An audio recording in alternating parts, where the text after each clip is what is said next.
안녕하세요. 오늘 하루도 주님의 은혜와 평강이 여러분의 삶 가운데 가득하기를 축복합니다. 오늘 본문은 예레미야 8장과 9장입니다. 나 주의 말이다. 그때에는 사람들이 유다 왕들의 뼈와 유다 지도자들의 뼈와 제사장들의 뼈와 예언자들의 뼈와 예루살렘 주민의 뼈를 그들의 무덤에서 꺼내다가 그들이 좋아하고 노예처럼 섬기고 뒤쫓아다니고 뜻을 물어보면서 찾아다니고 숭배하던 해와 달과 하늘의 모든 천체 앞에 뿌릴 것이다. 그래도 그 뼈들을 모아다가 묻어주는 사람이 아무도 없을 것이니 그것들은 이제 땅바닥에서 거름이 되고 말 것이다. 그리고 이 악한 백성 가운데서 남아있는 자들은 내가 쫓아보낸 여러 유배지에서 사는 이보다는 차라리 죽는 쪽을 택할 것이다. 나 만군의 주가 하는 말이다. 너는 그들에게 전하여라. 나 주가 말한다. 누구나 넘어지면 다시 일어나지 않겠느냐? 누구나 떠나가면 다시 돌아오지 않겠느냐? 그런데도 예루살렘 백성은 왜 늘 떠나가기만 하고 거짓된 것에 사로잡혀서 돌아오기를 거절하느냐? 내가 귀를 기울이고 들어보았으나 그들은 진실한 말을 하지 않았다. 내가 이런 일을 하다니 하고 자책은 하면서도 자신의 악행을 뉘우치는 사람은 하나도 없었다. 그들은 모두 자기들의 그릇된 길로 갔다. 마치 전쟁터로 달려가는 군마들처럼 떠나갔다. 하늘을 나는 학도 제철을 알고 비둘기와 제비와 두루미도 저마다 돌아올 때를 지키는데 내 백성은 주의 법규를 알지 못한다.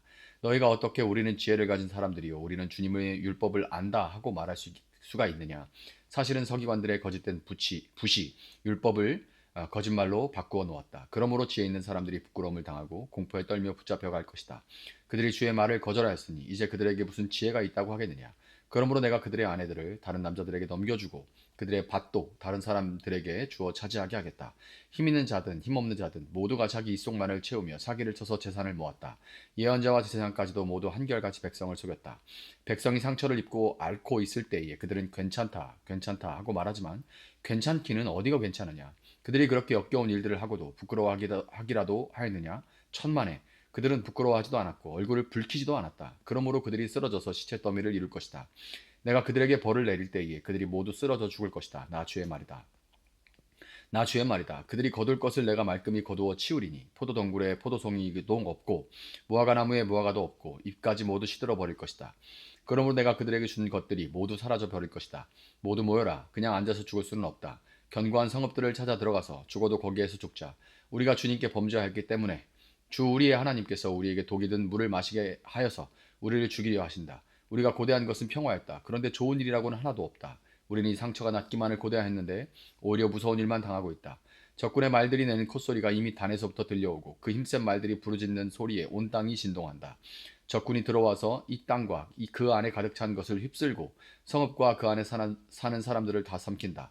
보아라, 내가 뱀을 너희에게 보내겠다. 어떤 술법으로도 제어할 수 없는 독사들을 너희에게 보낼 것이니 그것들이 너희를 물 것이다. 나 주의 말이다. 나의 기쁨이 사라졌다. 나의 슬픔은 나을 길이 없고 네 가슴은 멍들었다. 저 소리, 가련한 나의 백성, 나의 딸이 울부짖는 저 소리가 먼 이국 땅에서 들려온다. 백성이 울부짖는다. 이제 주님께서는 시온을 떠나셨단 말인가? 시온에는 왕도 없단 말인가? 그러나 주님께서 말씀하신다. 어쩌자고 조각한 신상과 헛된 우상을 남의 나라에서 들여다가 나를 노하게 하였느냐? 백성이 또 울부짖는다. 여름철이 다 지났는데도 곡식을 거둘 때가 지났는데도 우리는 아직 구출되지 못하였습니다. 나의 백성 나의 딸이 채찍을 맞아 상하였기 때문에 내 마음도 상처를 입는구나. 슬픔과 공포가 나를 사로잡는구나. 길르앗에는 유향이 떨어졌느냐? 그곳에는 의사가 하나도 없느냐? 어찌하여 나의 백성 나의 딸이 병이 낫지 않는 것일까? 살해된 나의 백성, 나의 딸을 생각하면서 내가 낮이나 밤이나 울 수 있도록 누가 나의 머리를 물로 채워주고 나의 두 눈을 눈물샘이 되게 하여 주면 좋으련만. 누군가가 저 사막에다가 내가 쉴 나그네의 휴식처를 마련하여 내가 이 백성을 버리고 백성에게서 멀리 떠나 그리로 가서 머물 수 있게 하여 주면 좋으련만. 참으로 이 백성은 모두 가늠하는 자들이요 배신자의 무리이다. 내 백성이라는 것들은 활을 당기듯 혀를 놀려 거짓을 일삼는다. 진실은 없고 그들의 폭력만이 이 땅에서 판을 친다.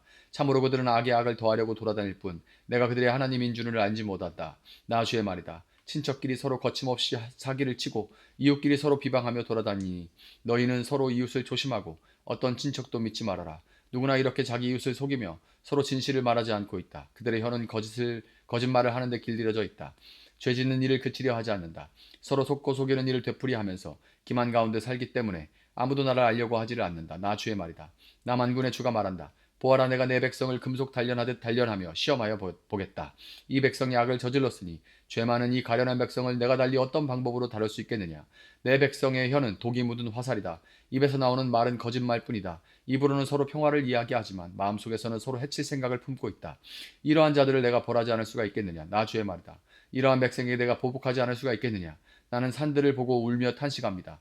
광야의 초원을 바라보고 슬픈 노래를 읊겠습니다. 그처럼 무성하던 곳들이 모두 황무지가 되었고 지나다니는 사람이 하나도 없습니다.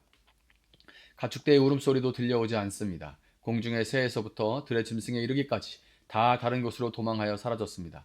내가 예루살렘을 돌무더기로 만들어서 여우들이 울거리는 소굴이 되게 하고 유다의 성읍들을 황무지로 바꾸어 놓아 아무도 살 수 없게 하겠다. 이 땅이 왜 망하였는지, 왜 사막처럼 황폐해졌는지, 왜 행인마저 끊어졌는지 이것을 알아낼 만큼 지혜 있는 사람이 누구인가? 이 까닭을 말할 수 있도록 주님의 입에서 직접 말씀을 받은 사람이 누구인가? 주님께서 대답하셨다. 나는 이 백성에게 나의 율법을 주면서 지키라고 하였다. 그러나 그들이 그것을 버리고 나의 말을 순종하지 않고 실천하지 않았다. 그들은 오히려 자기의 고집대로 살고 조상이 섬기라고 가르쳐준 바알 신들을 따라다녔다. 그러므로 나 만군의 주 이스라엘 하나님이 말한다. 내가 이 백성의 쓴 쑥을 먹이며 독을 탄 물을 마시게 하겠다. 또 내가 그들도 모르고 그들의 조상도 알지 못하던 이방 민족 가운데 그들을 흩어놓고 내가 그들을 전멸시킬 때까지 칼이 그들을 뒤쫓게 하겠다. 나 만군의 주가 말한다. 너희는 잘 생각하여 보고 곡하는 여인들을 불러들이고 장송곡을 부를 여인들을 데리고 오너라. 서둘러 와서 우리를 도와서 조카를 불러다오. 우리의 눈에서 눈물이 흘러내리고 우리의 눈시울에서 눈물이 쏟아지게 하여다오. 시온에서 통곡하는 소리가 들려온다. 어쩌다가 우리가 이렇게 망하였으며 이토록 수치를 당하게 되었는가. 적군이 우리의 거처를 모조리 부수었으니 우리는 이제 우리의 땅을 떠나야만 한다. 여인들아 너희는 주님의 말씀을 들어라. 너희는 귀를 기울여서 그의 입에서 나오는 말씀을 받아들여라. 딸들에게 애도하는 법을 가르치고 너희도 장송곡 부르는 법을 서로 익혀라. 죽음이 우리의 문 창문을 넘어서 들어왔고 우리의 왕궁에까지 들어왔으며 거리에서는 어린아이들이 사정없이 죽어가고 장터에서는 젊은이들이 죽어간다. 나 주의 말이다. 너는 이렇게 전하여라. 사람의 시체가 들판에 거름더미처럼 널려있다. 거두어가지 않은 곡식단이 들에 그대로 널려있듯이 시체가 널려있다. 나 주가 말한다. 지혜 있는 사람은 자기의 지혜를 자랑하지 말아라. 용사는 자기의 힘을 자랑하지 말아라. 부자는 자기의 재산을 자랑하지 말아라. 오직 자랑하고 싶은 사람은 이것을 자랑하여라.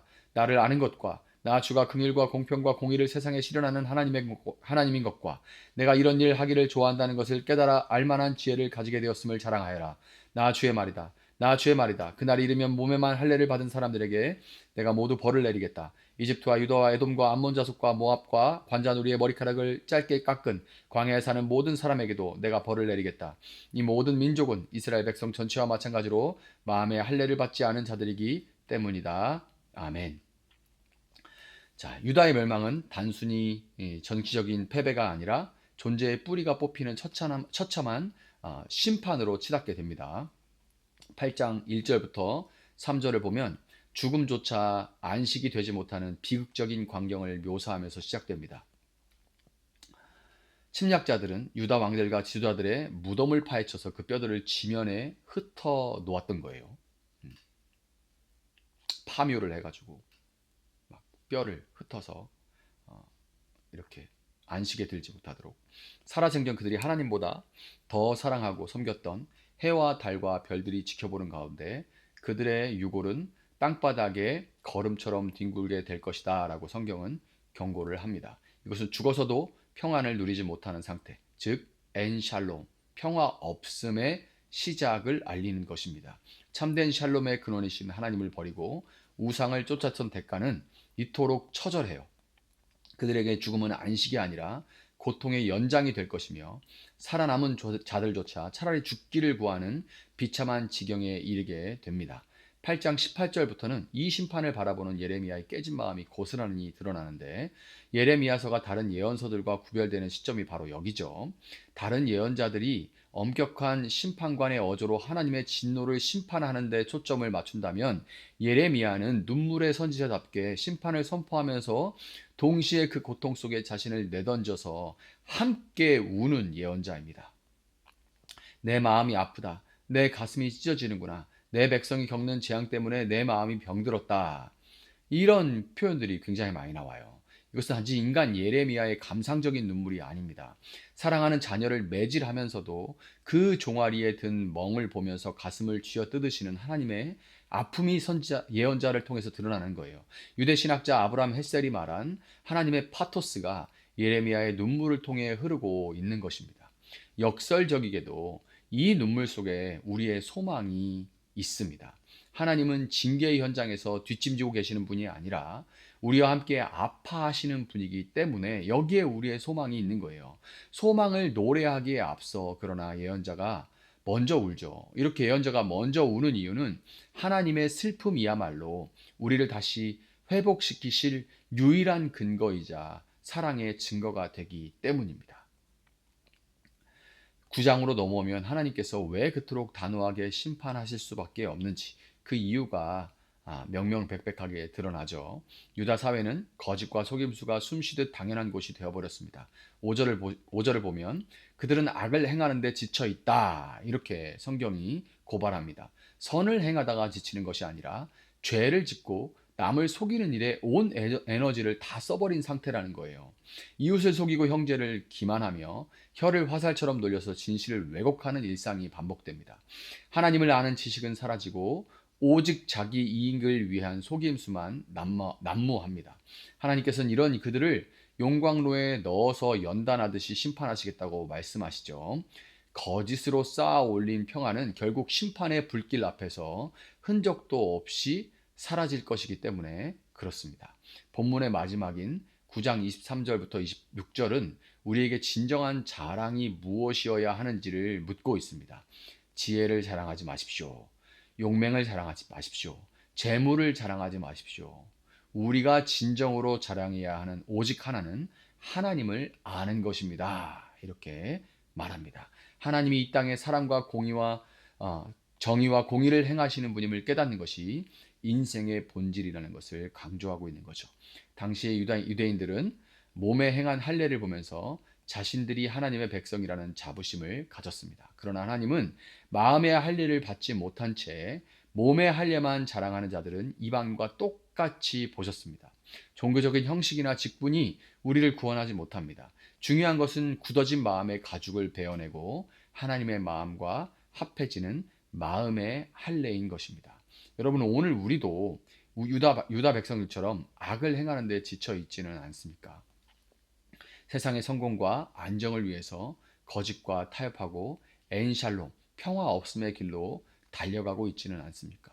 하나님은 오늘 예레미야의 눈물을 통해서 우리를 멈춰 세우시고 당신의 마음으로 초대하십니다. 하나님은 우리를 우리 각자의 지경에 치유와 회복을 위한 사역자들로 부르셨어요. 그리고 그 사역의 시작은 우리가 먼저 하나님 앞에 정결해지는 것입니다. 정직해지는 것입니다. 세상의 힘을 자랑하기보다 하나님을 아는 즐거움을 우리의 가장 큰 자랑으로 삼을 수 있기를 바랍니다.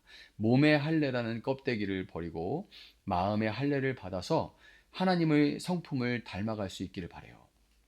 예레미야의 눈물이 하나님의 소망이 되었듯이 오늘 이 새날에 우리의 눈물 어린 회개와 결단이 이 도심 속에 하나님의 샬롬을 가져오게 될 것입니다. 우리의 눈물이 소망입니다. 거짓이 가득한 세상 속에서 하나님을 아는 지식으로 무장해서 참된 정의와 사랑을 흘려보내는 거룩한 남은 자들로 살아갈 수 있는 여러분의 오늘 하루 새날이 될 수 있기를 예수님의 이름으로 축복합니다. 잠시 기도하겠습니다. 사랑하시는 주님, 감사합니다. 평안하다 평안하다 말하지만 평안이 없는 엔샬롬의 시대를 우리는 살아가고 있습니다.